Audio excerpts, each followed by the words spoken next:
J'espère que vous allez bien.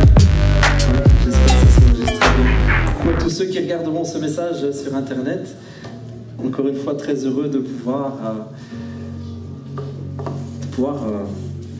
bénir des gens qui sont parfois loin. Ça fait vraiment plaisir. Très heureux de vous dire bonjour à vous ici, de vous accueillir. Vous soyez vraiment les bienvenus. Très heureux d'avoir ce dimanche avec vous. Voilà, je suis vraiment très content, je suis vraiment heureux. Là, pendant la louange, je sentais cette joie, cette paix. Vous avez passé un bon moment dans la louange? Moi, je ressentais la paix de Dieu, la douceur de Dieu qui était sur nos vies. Là, c'est extraordinaire, c'est vraiment bon. C'est vraiment extraordinaire. Ça fait quelques dimanches qu'on parle ensemble par rapport à l'autorité, pour ceux qui étaient là. Hein, l'autorité que Dieu veut nous donner, que Dieu veut nous livrer, cette autorité dont il veut nous revêtir.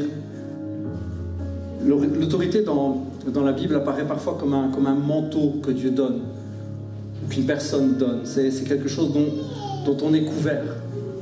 Et dans cette thématique, j'ai commencé à vous partager quelques thèmes, entre guillemets. Le premier était l'humilité, si vous vous souvenez. L'humilité qui nous donne de pouvoir accéder à la présence de Dieu. Pas l'humiliation, l'humilité, un cœur humble. Parce que la Bible nous dit que quand on vient à lui, Dieu ne repousse pas celui qui vient à lui, celui qui vient avec un cœur humble, un cœur qui n'est pas hautain, mais un cœur qui est humble. La Bible nous dit que Dieu l'accepte, que Dieu le reçoit comme il est, avec ses défauts, Dieu nous prend comme nous sommes. C'est extraordinaire. Et l'humilité nous donne vraiment de pouvoir accéder à la présence de Dieu. Puis je vous ai parlé, vous vous souvenez de quoi après? D'intimité. Voilà. Parce que je vous ai dit, voilà, c'est progressif, on parle d'humilité, mais du côté humble, qui s'approche de Dieu, Dieu l'accepte, le fait entrer dans sa présence et nous donne donc accès à l'intimité. Et pour recevoir l'autorité, il est indispensable évidemment d'avoir ce cœur humble qui vient se mettre au service de Dieu, au service des autres évidemment, et cette intimité. Parce que de cette proximité, de cette intimité va jaillir une connaissance. Et quelle connaissance? Je vous parlais de ce qui peut paraître étonnant, mais Dieu a besoin d'apprendre à nous connaître. C'est chose étonnante. Dieu a besoin que nous lui ouvrions notre cœur, que nous lui livrions notre cœur. On a l'impression que Dieu connaît tout, et c'est vrai, la Bible nous dit que Dieu connaît tout, et en prenant un simple exemple, l'exemple d'Abraham, nous avons vu que Dieu lui demande quelque chose pour apprendre de lui et apprendre de son cœur ce qui est tout au fond. Et la Bible dit quelque chose d'étonnant à ce moment-là. La Bible nous dit que Dieu va dire « je sais maintenant ». Et on pourrait se dire ben, comment ça se fait, Dieu ne le savait pas juste avant?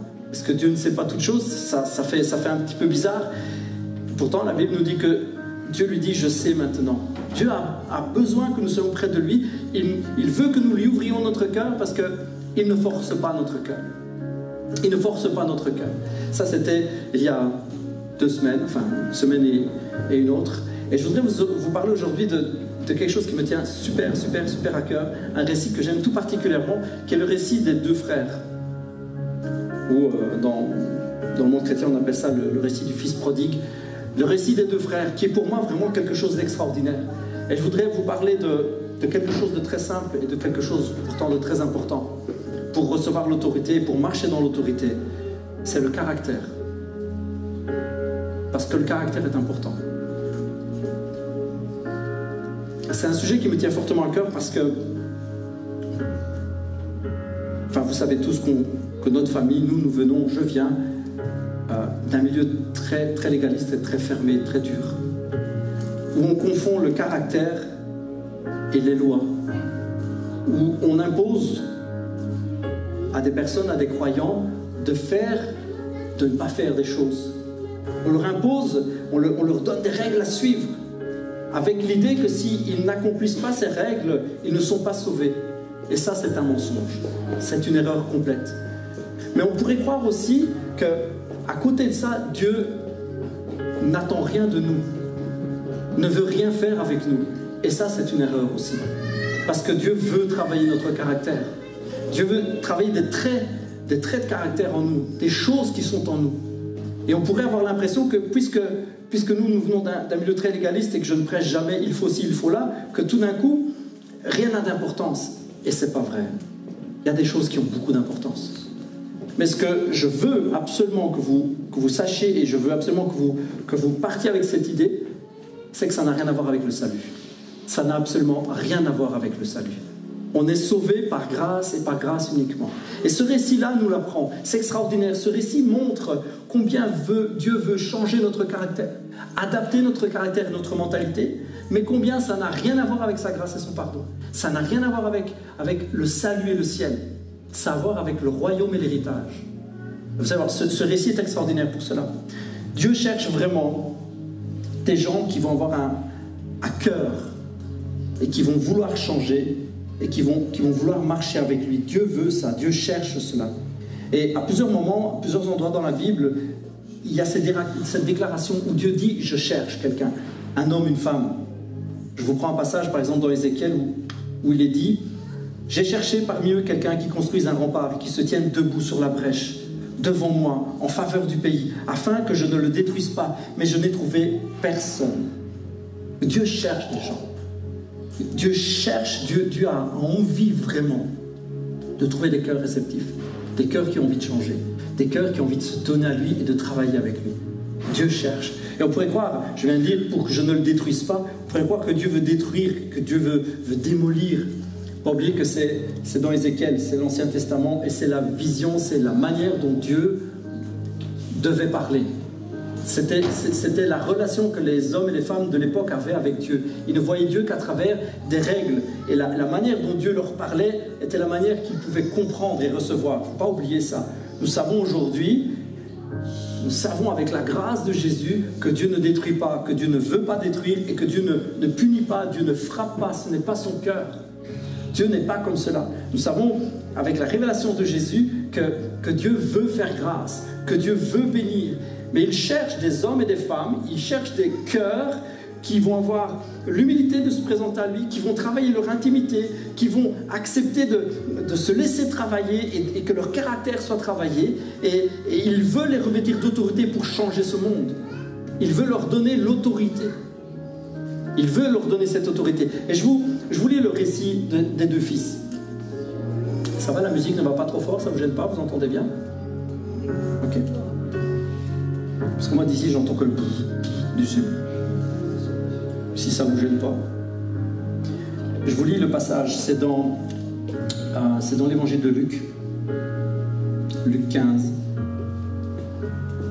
Un homme avait deux fils. Le plus jeune lui dit « Mon père, donne-moi la part d'héritage, celle qui doit me revenir un jour. » Le père fit le partage de ses biens entre ses fils. Quelques jours plus tard, le cadet vendit tout ce qu'il avait reçu et s'en alla dans un pays lointain. Là, il gaspilla sa fortune en menant grande vie. Quand il eut tout dépensé, une grande famine survint dans ce pays-là, et il commença à manquer de nécessaire.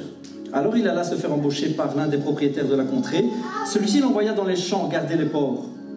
Le jeune homme aurait bien voulu apaiser sa faim avec les caroubes que mangeaient les bêtes, mais personne ne lui en donnait. Alors il se mit à réfléchir en lui-même. Et il se dit, tous les ouvriers de mon père peuvent manger autant qu'ils veulent, alors que moi, je suis ici à mourir de faim. Je vais me mettre en route, j'irai trouver mon père et je lui dirai, mon père, j'ai péché contre Dieu, contre toi. Je ne mérite plus d'être considéré comme ton fils. Accepte-moi comme l'un de tes ouvriers. Il se mit donc en route pour se rendre chez son père. Comme il se trouvait encore à une bonne distance de la maison, son père l'aperçut et fut pris d'une profonde pitié pour lui.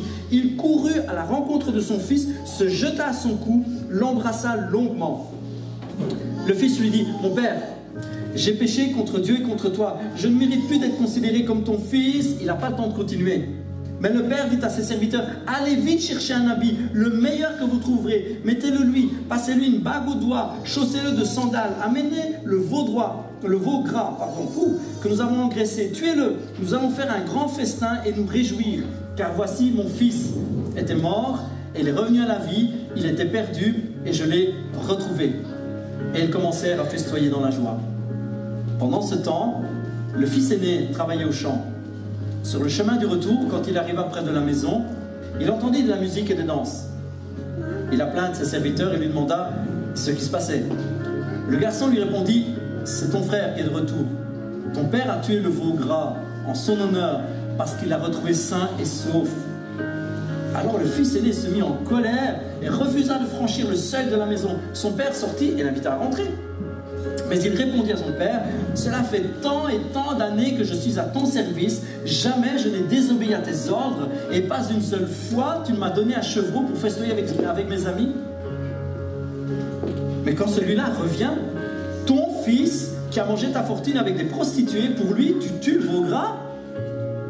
Mon enfant, lui dit le père, tu es constamment avec moi, et tous mes biens sont à toi.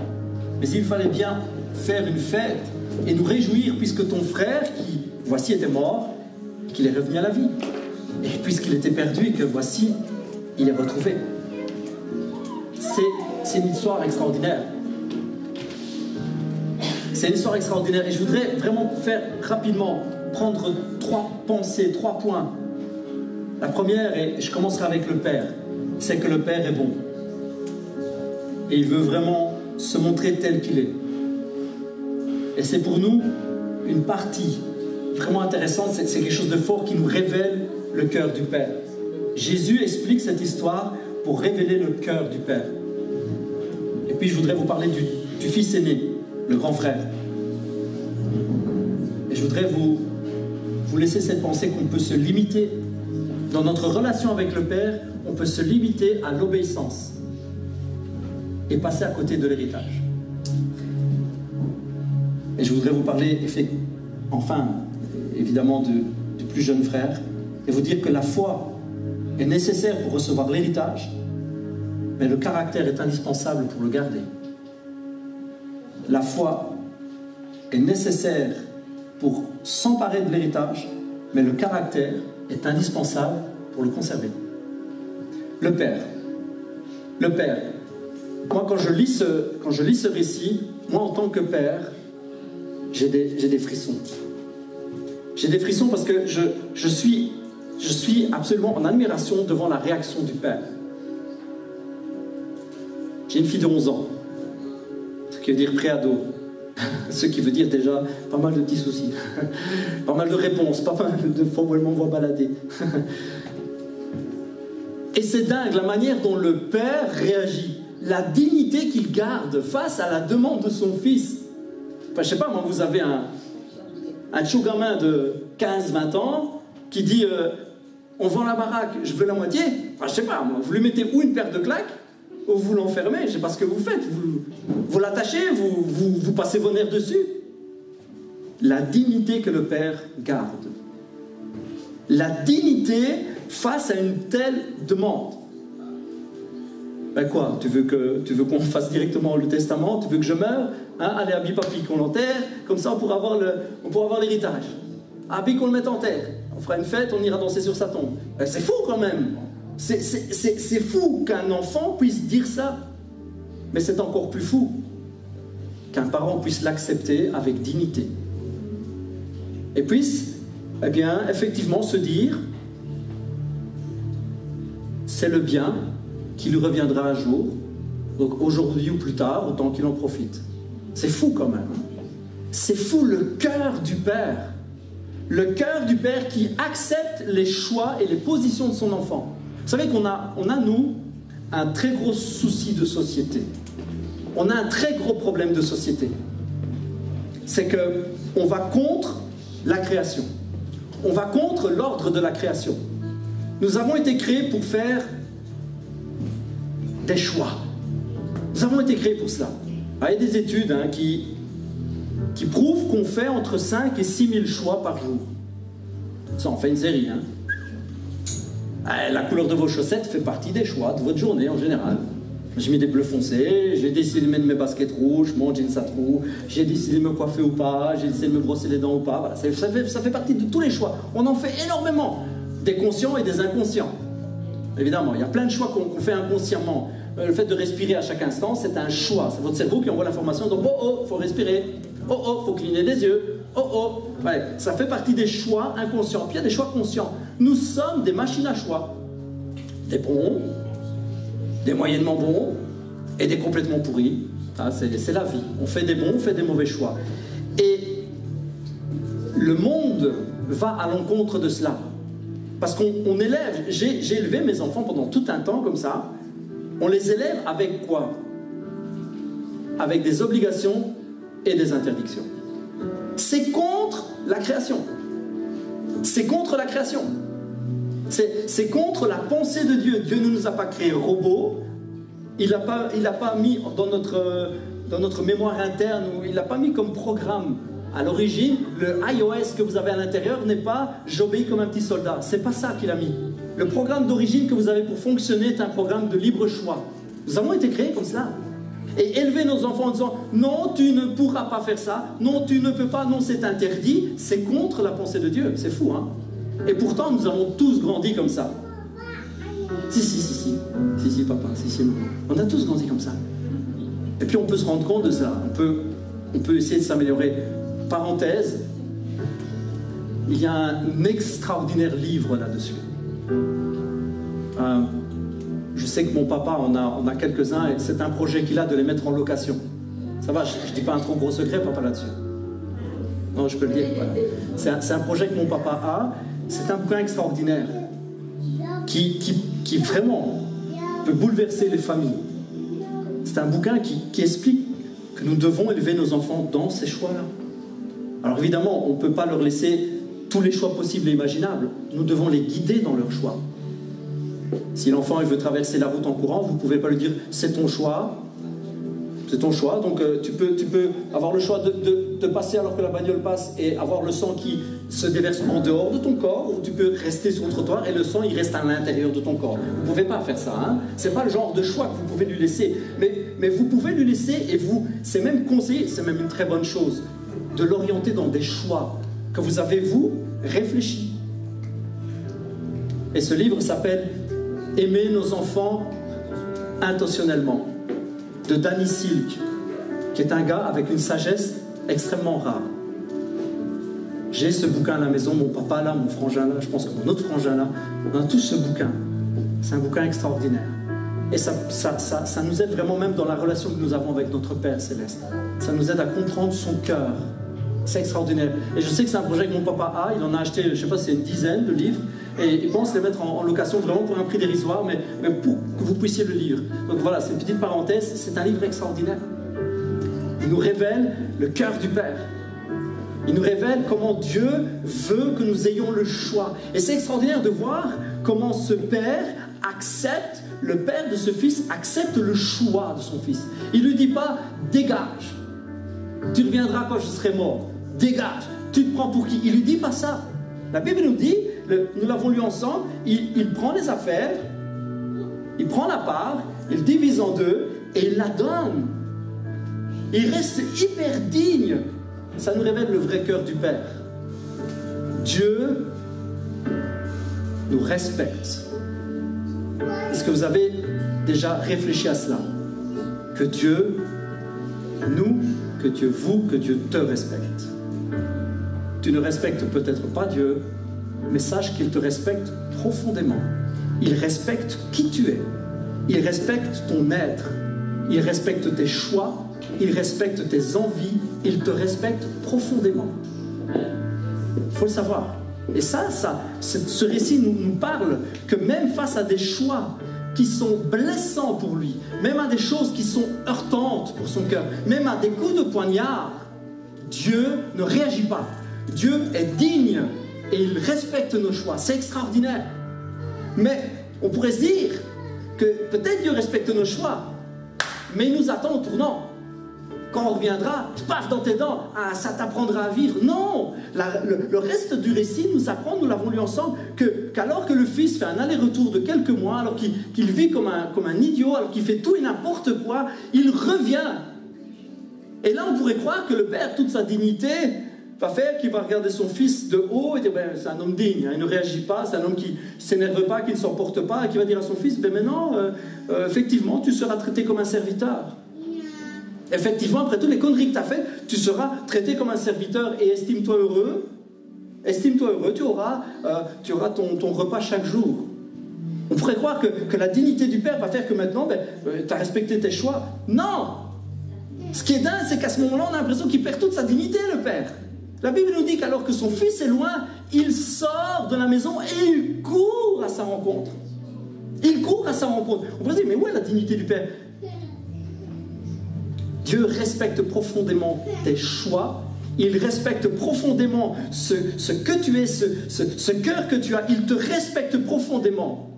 Mais accepte de porter toute ta honte quand tu reviens à lui.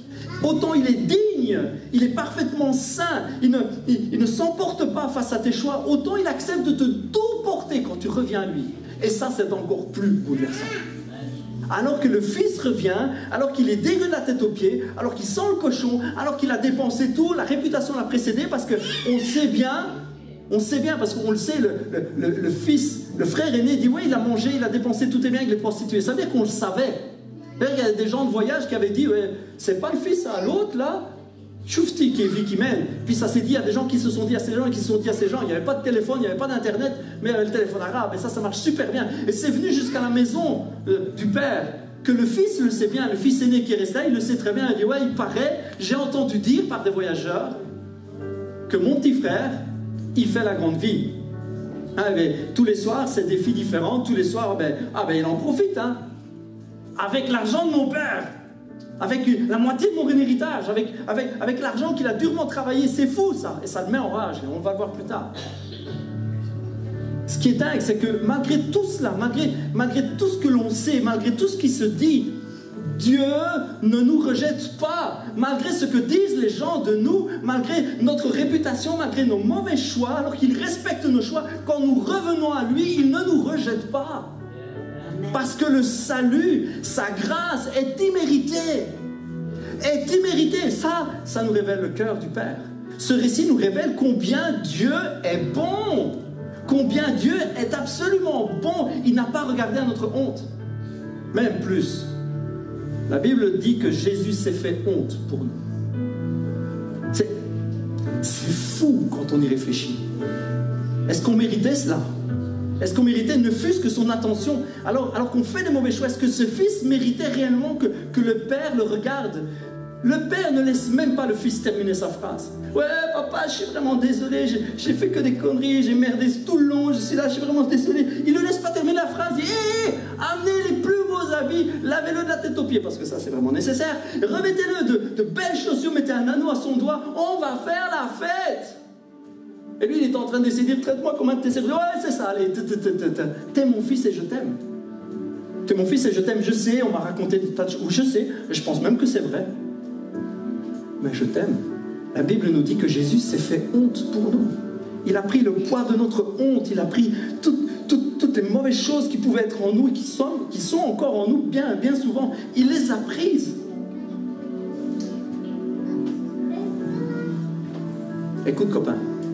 Dieu te respecte bien plus que tu te respectes toi-même. Dieu te respecte bien plus que tu te respectes. Tu n'as peut-être pas beaucoup de respect pour toi-même, mais Dieu t'aime.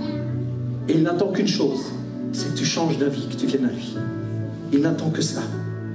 Il ne regardera pas à ton manque de respect, il ne regardera pas à ce que tu as pu penser de lui, il ne regardera pas aux paroles dures, il ne regardera pas à tes choix, il ne regardera qu'à ton cœur parce qu'il t'aime.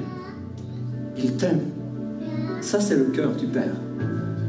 C'est un cœur extraordinaire. C'est un cœur formidable. C'est extraordinaire. C'est vraiment... J'ai du mal à comprendre cela. Ouais, le cœur du Père est digne face à nos choix. Il nous respecte profondément. Mais il se moque de ce que diront les autres. Il se moque de ce que penseront les autres de lui-même pour venir nous sauver. Jésus n'a pas regardé à ce qu'on dirait de lui. Il n'a pas regardé à la moquerie. Il n'a regardé à rien, si ce n'est qu'à l'amour qu'il avait pour nous. Si nous avons la force, si nous avons le courage de venir à lui, Dieu nous accepte toujours. Amen. Alléluia. Le cœur du Père. Et puis il y a le cœur du Fils. Le cœur du Fils aîné. Oh, quel brave frère. On voudrait tous l'avoir comme grand frère, celui-là. Jésus. Moi, j'ai des bons grands frères. Ils m'ont aidé, ils m'ont prêté de l'argent, ils m'ont soutenu. Enfin, j'ai une bonne famille. J'ai des bons frangins. Le nombre de fois où mon frangin Diego est venu me défendre à la récré. Hein, Diego? J'avais le don d'aller énerver ses copains de classe. J'ai des bons frangins. Le pire, c'est qu'il devait taper sur ses copains pour me défendre. Je m'en souviens encore. Je ne suis pas fier de ce que j'ai fait, mais bon, c'est la vie. Moi, j'ai des bons frangins. Celui-là, c'est pas un cadeau. C'est pas un cadeau. C'est pas un cadeau, mais on le comprend. Ah oui, qu'on comprend. Ah, la rage qui est en lui. La rage qui est en lui, parce qu'il sait, il apprend tout ce que son frère a fait. Comment il a bafoué le nom de la famille, comment il a roulé le père dans la boue, là. Il sait ça. Ça met en rage. On peut comprendre ça. On peut comprendre ça. Parce que ce fils-là, vous savez, c'est fou. Ne connaît pas son père. C'est fou. Il ne connaît pas le cœur de son père. Le fils aîné ne connaît pas le cœur de son père. On peut habiter avec un papa, on peut habiter avec des membres de sa famille, on peut être très proche des gens physiquement et très loin d'eux, point de vue du cœur. On peut vivre avec des membres de sa famille et en fait être étranger à eux. Et ce fils ne connaît pas le cœur de son père, n'a aucune idée de quel père il est. Ce qui est dingue, c'est qu'il n'a vécu sa relation avec son père qu'à travers le service et l'obéissance. C'est fou ça. Écoutez ce qu'il dit. « Cela fait tant et tant d'années que je suis à ton service. Je n'ai jamais désobéi à tes ordres. » Honnêtement, je ne peux pas dire le même avec mon papa, ça c'est sûr. Et si on me demandait, ou si je voulais m'approcher de mon papa, ce n'est pas la première chose que je dirais. « Papa, tu sais bien que je suis un fils modèle. » Je ne pourrais pas le dire de toute façon. « Papa, je suis un fils modèle, j'ai jamais désobéi. Voilà, je t'obéis tout le temps. » Ce n'est pas cette manière-là dont je m'approcherai de mon père. Je connais mon papa. Et je m'approcherai en disant, papa, j'ai besoin de ci, j'ai besoin de là. Tu vois, papa, je lui ouvrirai mon cœur. C'est comme ça qu'il faut faire, non? Ce fils-là s'approche de son père en mettant en avant son obéissance. Et c'est terriblement parlant. C'est terriblement parlant parce qu'il y a beaucoup, et c'est vraiment très répandu dans beaucoup de milieux chrétiens, la relation des croyants avec leur père se fait à travers l'obéissance. Et ils ne connaissent pas le père. Ils vivent leur vie chrétienne à travers les lois, les obligations et les interdictions. Et ils diraient s'ils avaient Dieu en face d'eux, s'ils pouvaient voir Jésus, s'ils pouvaient le voir physiquement, ils lui diraient, mais tu sais tous les efforts qu'on fait.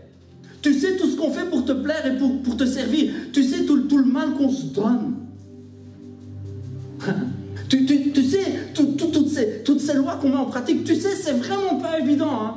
Mais on fait tout notre possible. Hein. Et on croyait vraiment que ça te ferait plaisir et qu'en retour, tu nous bénirais. Et on voit cette relation du fils aîné qui ne connaît pas le cœur de son père. Et donc, quand il voit le père pardonner, quand il voit le père faire grâce, il ne comprend pas. Il dit, c'est qui ce gars-là? C'est pas mon père, ça c'est pas possible. Je l'ai servi, j'ai fait tout ça. J'ai jamais pu avoir ne fût-ce qu'un petit chevreau. Quelques brochettes, je demandais pas grand-chose. Quelques brochettes, 2-3 merguez, on faisait un barbecue avec les copains. Et là, pour un gars qui a tout fait, qui a mené la vie pas possible, il tue le veau gras. Buffet complet. Et moi, je voulais juste 3 brochettes, lui, buffet complet. Moi, je l'ai servi, lui, il a fait tout le contraire. Il ne connaît pas le cœur du Père. Il ne sait pas comment le cœur de son Père est, il ne comprend pas. C'est très parlant pour nous. C'est très parlant parce qu'on pourrait vraiment croire que notre vie chrétienne doit passer à travers cela et que Dieu attend de nous service et obéissance, service et obéissance, service et obéissance, service et obéissance. Ne me méprenez pas et ne me comprenez pas de travers. Dieu veut de nous l'obéissance, mais pas l'obéissance à travers les règles. Il attend un cœur qui obéit, un cœur qui vient à lui. C'est ça la vraie obéissance. Celui qui entend la voix, qui suit le Père. Évidemment, Dieu attend cela de nous. Dieu désire pour nous emmener plus loin. Pour nous emmener plus loin. Mais ce fils ne vit sa relation qu'à travers le service et le travail. Et beaucoup de chrétiens ou de croyants, malheureusement, vivent cela. Et je sais que je vous le dis souvent. Et je sais aussi, malgré tout, j'ai des retours. Hein, il y a des gens qui me parlent quand même. Hein, et je sais qu'il y en a beaucoup qui ont du mal avec ça. Je vous le dis souvent, je fais chaque fois une couche et une couche et une couche, hein, comme un millefeuille. On fait des couches, on passe le rouleau, puis on fait des couches, on fait des couches, on fait des couches. Et je sais, parce qu'on en a souvent parlé, il y en a qui ont du mal avec ça. On se dit, oui, mais quand même, il y a quand même des choses qu'il faut faire. Il y a quand même des choses à accomplir. Pas pour le salut, les amis. Pas pour le salut. Pour le salut, il suffit de croire et de donner son cœur à Jésus. Je vous le dis autrement. Qu'est-ce qui nous rend saints? Lucas l'a juste dit. C'était bien ton intervention, Lucas. C'est bien dans le thème. Qu'est-ce qui nous rend saints? Le fait que nous fassions des efforts pour être saints, ou le fait que Dieu nous déclare saints? Qu'est-ce qui nous rend justes? Le fait que nous fassions des choses justes, parce qu'il y a des choses justes, hein? Il y a des choses qui ne sont pas justes, puis il y a des choses justes. Qu'est-ce qui nous rend justes? Le fait que nous fassions des choses justes, que nous accomplissions des actes justes, que nous fassions des efforts pour être justes, ou le fait que Dieu nous déclare justes? Vous savez, ce qui fait de nous des personnes justes et saintes, c'est la déclaration de Dieu sur nos vies. Dieu déclare que nous sommes saints. Dieu déclare que nous sommes justes. Celui qui marche dans le salut, qui marche vers la croix, celui qui se livre à lui est déclaré saint et juste. Celui qui donne son cœur à Dieu, celui qui accepte Jésus comme sauveur, est déclaré saint et juste. Et ce n'est pas par les actions, ce n'est pas par ce que nous accomplissions, c'est par simple déclaration. C'est un décret. Et ce décret vient du Dieu puissant. Il a décrété que celui qui croyait en son Fils et qui acceptait le sacrifice de son Fils, qui acceptait que Jésus ait donné sa vie pour lui, celui qui croyait à cela, c'est un décret de Dieu, est déclaré juste. C'est par la foi. Par la foi.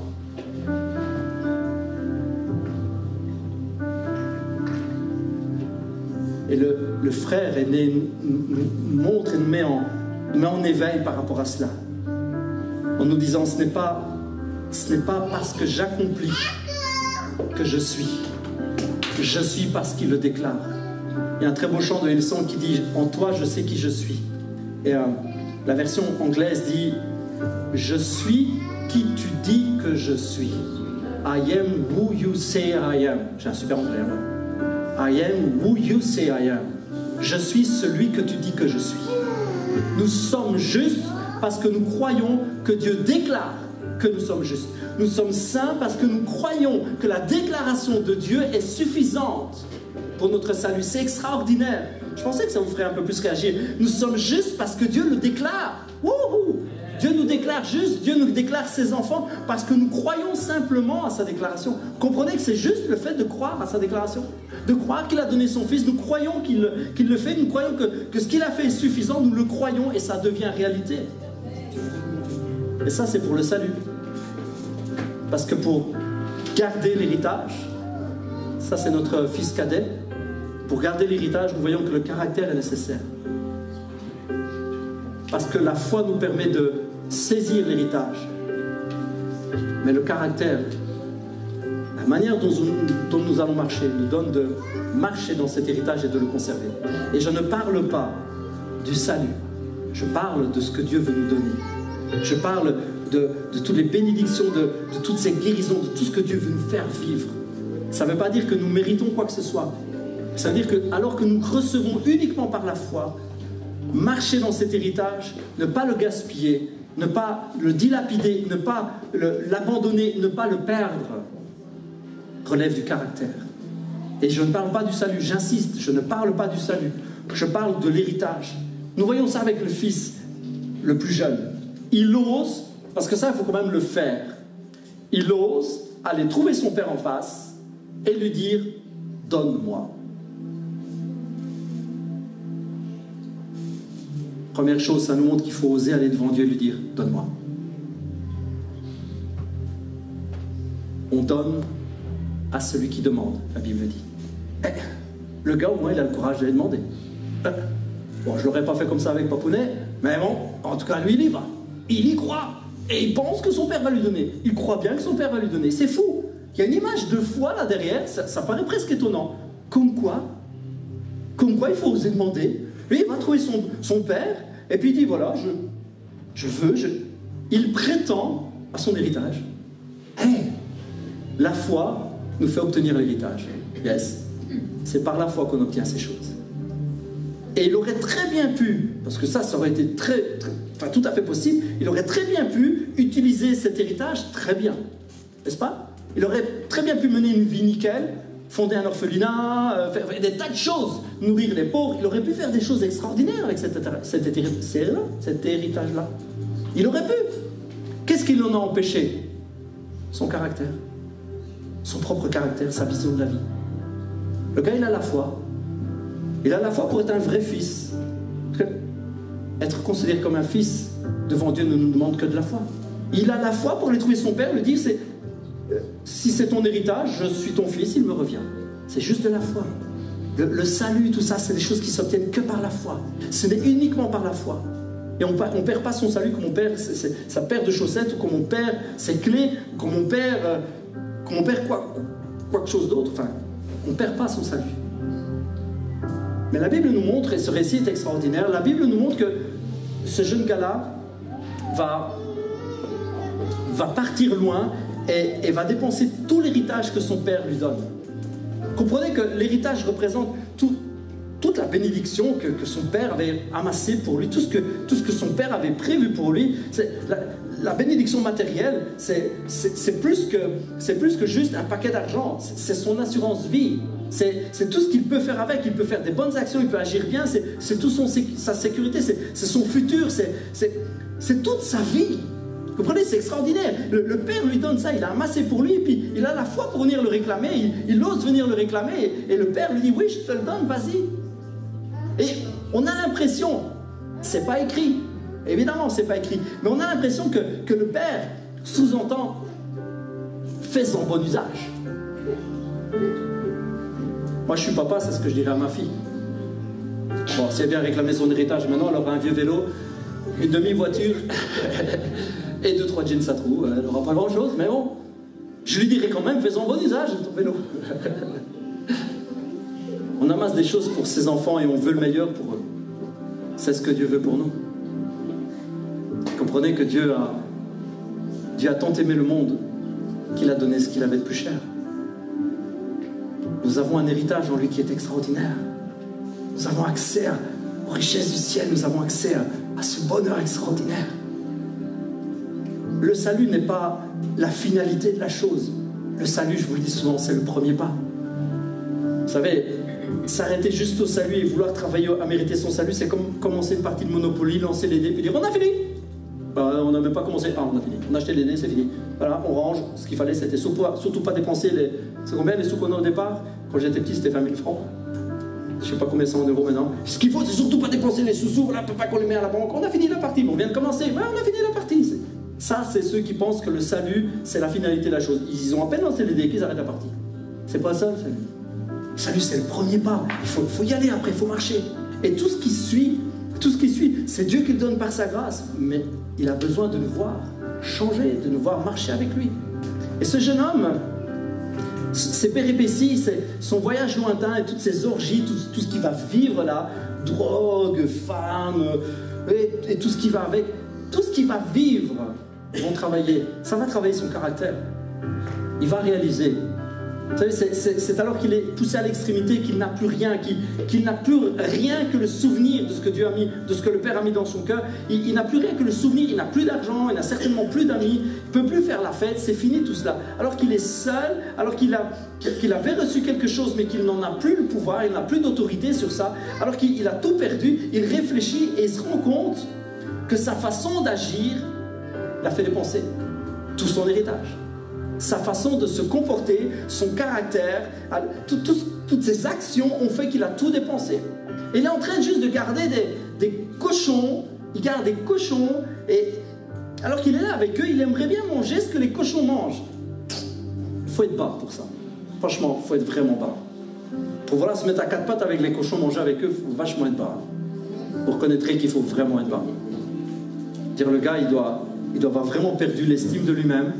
Il doit avoir perdu tout honneur et il doit surtout être pressé par la faim. Il faut avoir drôlement faim pour pouvoir se mettre à quatre pattes avec les cochons et dire faites-moi une place les amis, je mange avec vous. Et puis dans la pensée juive, je vous rappelle que le porc c'est un animal interdit. Hein. C'est un halouf. ne peut pas manger, ne peut pas toucher, c'est impur. Donc mais dans cette pensée, Jésus est en train de dire à des gens qui l'écoutent que le gars, il est tellement bas qu'il accepte il voudrait en tout cas manger avec les cochons. C'est un truc de fou.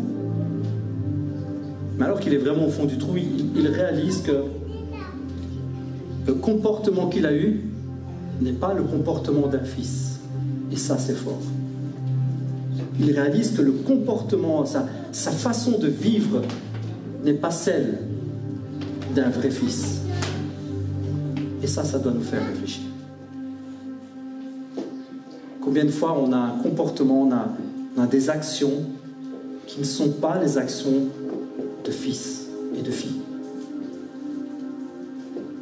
Il rentre en lui-même, il réfléchit, puis il se dit, je ne suis pas un vrai fils en me comportant comme ça, en me comportant comme cela, je ne suis pas un vrai fils. Tout au plus, je peux être traité comme un ouvrier, comme un esclave dans la maison de mon papa. Mais la condition d'esclave de mon père est meilleure que la condition que je vis ici. La condition d'esclave dans la maison du père est préférable à la condition du fils perdu loin du père. Parce qu'un fils perdu reste un fils perdu. Il se dit, il vaut mieux être un esclave retrouvé qu'un fils perdu. Et il réfléchit, puis il se dit, je vais retourner vers mon père, je vais y aller humblement. L'humilité. Il veut restaurer cette intimité qu'il a avec le père. Et c'est parce que son caractère a été travaillé. On ne joue pas son salut parce que le samedi soir on boit un coup de trop et qu'on rentre un peu ivre. On ne joue pas son salut. On ne joue pas son salut si on ment, si on vole. On ne joue pas son salut. On ne joue pas son salut si on va voir du porno sur Internet. On ne joue pas son salut. Mais on ne se comporte pas comme un vrai fils.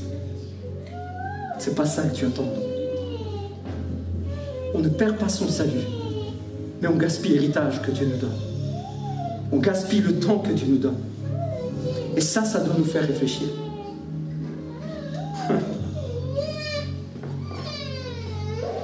Tu vaux mieux que cela. Tu vaux mieux que les actions que tu fais. Tu vaux mieux que le mal que tu fais. Tu vaux beaucoup mieux que cela. Tu es beaucoup plus précieux que les choses que tu commets, que les pensées qui parfois t'animent. Tu vaux mieux que cela. Et ce que le Père veut, ce que le Père désire tant, ce n'est pas des petits soldats qui obéissent, mais c'est des vrais fils. Et un fils a des valeurs. Il a un caractère. Et parfois Dieu permet, c'est vrai que Dieu respecte nos choix et permet que la vie nous rattrape, comme la vie a rattrapé ce gars-là. Et que la vie nous fasse nous mettre à genoux pour manger avec les cochons. Que la vie nous mette à genoux par terre, que la vie nous mette au fond du trou. La vie nous envoie parfois bien dans le bourbier. Et à cet endroit-là, si on réfléchit, si on dit je ne me comporte pas comme un vrai fils. Oui, évidemment, je suis sauvé. Oui, évidemment, j'irai au ciel. Oui, évidemment, j'ai donné mon cœur à Jésus. On ne parle pas de salut ici. On parle d'héritage. On parle de vie abondante. On parle de joie. On parle de bonheur. On parle de tout ce que Dieu veut nous faire accomplir. On parle de tout ce que nous aurions pu faire avec cet héritage que Dieu nous donne. Et que nous gaspillons si vite et si facilement. Oh, Jésus. Ce gamin-là a le courage de retourner vers son Père. C'est là que je vous dis que le caractère est indispensable. Je termine avec ça. Alors qu'il revient vers le Père, alors qu'il revient avec humilité, alors qu'il revient vers son Père, il veut recréer, il veut renouer avec cette intimité de Père.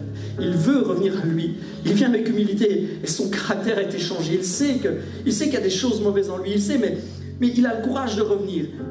Le Père l'accueille et le Père le rétablit. Wow.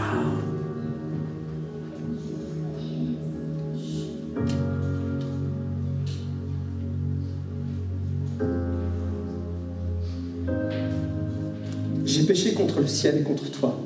J'ai péché contre Dieu et contre toi. Je ne mérite plus d'être considéré comme ton fils. Le Père l'interrompt et lui dit, au serviteur, allez chercher un habit, le meilleur que vous trouverez. Mettez-le lui. Passez-lui une bague au doigt et chaussez-le de sandales.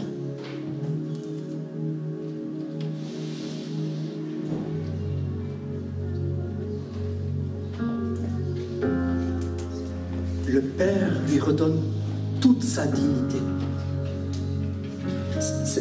Cet habit qui représente la grâce de Dieu qui couvre nos fautes, qui représente le fait que Dieu couvre qui nous sommes. Il nous couvre pour que nous ne voyions pas, que les autres ne voient pas, que tout ce mal ne soit pas visible. Il nous couvre de la plus belle, du plus beau de tous les habits.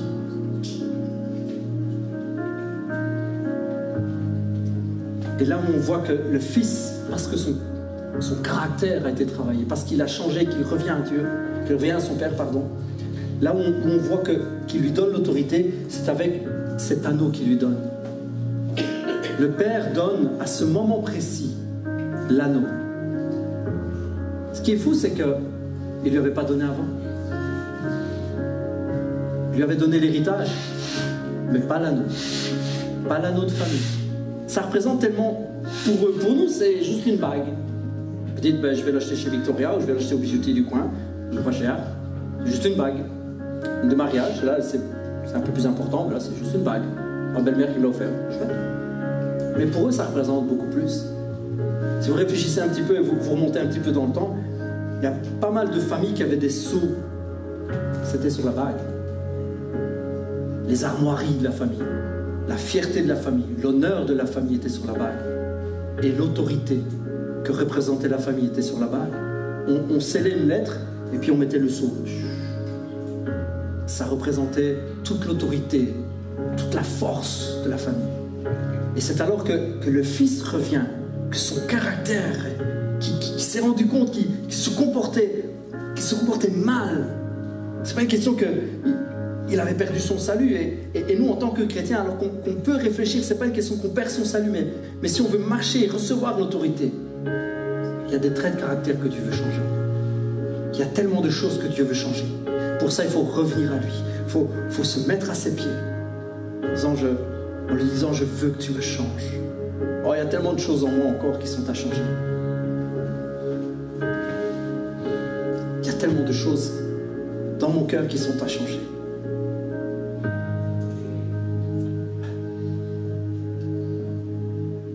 Ça doit venir d'un désir de ressembler à Dieu. Ça doit venir d'un désir de lui ressembler. Un désir d'être comme lui. Un désir que son caractère s'imprime en nous. Ce qui fait que Dieu est Dieu. Ses attributs. Son cœur. Ça vient d'un désir où on veut que ce qu'il est soit en nous. Ça vient du désir d'être le reflet de son cœur, le reflet de son caractère, le reflet de qui il est. Or, on ne joue pas son salut sur un verre de whisky de trop. On ne joue pas son salut sur une parole méchante. On ne joue pas son salut sur un mensonge. Mais ce sont des choses que Dieu veut changer en nous pour que nous puissions marcher dans l'héritage et ne pas le gaspiller. Et la voix du Père, elle est la même que dans l'exemple de ce récit. Le cœur du Père est le même. Son regard est le même. Il est sur le pas de la porte. Et il attend que des fils et des filles reviennent à lui.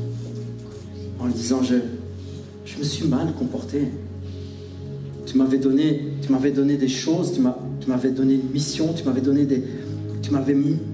mandaté, tu avais mis sur mes épaules un héritage et j'ai eu la foi pour te le réclamer. J'ai eu la foi pour venir te réclamer mon héritage. Je dis, donne-moi mon héritage. Et puis je suis parti et j'aurais pu faire bon usage de cet héritage. Et je me rends compte que j'ai gaspillé une partie de cet héritage. J'ai voulu vivre les miracles. J'ai voulu vivre le Saint-Esprit. J'ai voulu vivre tellement de choses. Et puis je me rends compte maintenant avec le temps que j'ai gaspillé tellement de choses. Tellement de temps. Tellement de talent. Tellement de... Waouh! J'ai tellement gaspillé. Parce que je suis comme je suis. Parce que mon caractère, parce que mes actions, parce que moi, parce que Dieu n'attend qu'une seule chose, c'est que nous revenions à lui. Que nous revenions à lui. Je demande à l'équipe de louange de s'approcher, on va terminer.